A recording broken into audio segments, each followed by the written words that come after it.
nimettir. Ayrılıp kavuşmak büyük nimettir. Niyaz alıp niyaz vermek murattır. Hamd sana olsun olsun, gelip kavuştuk, gelip görüştük.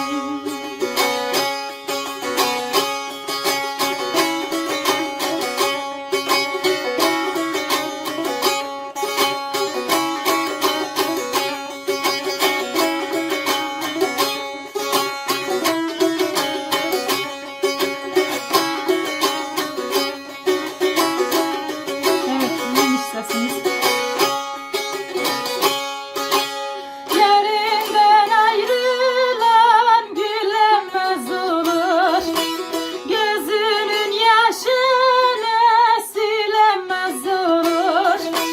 Mecnun gibi karar kılamaz olur.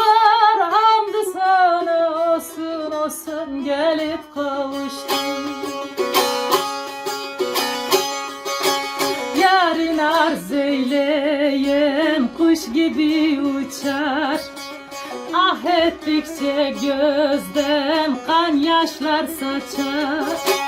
Hal bazarı edip badeler içer. Hamd sana olsun olsun, gelip kavuştuk, gelip görüştük.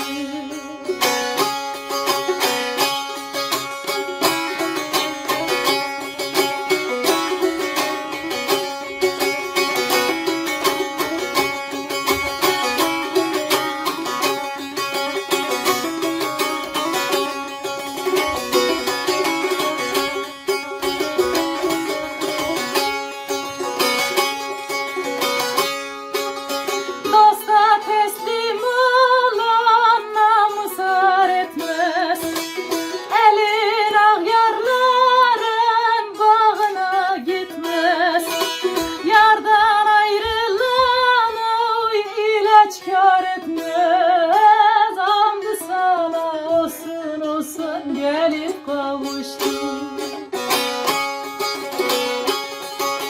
Muhammed'im ben yar ile buluştum.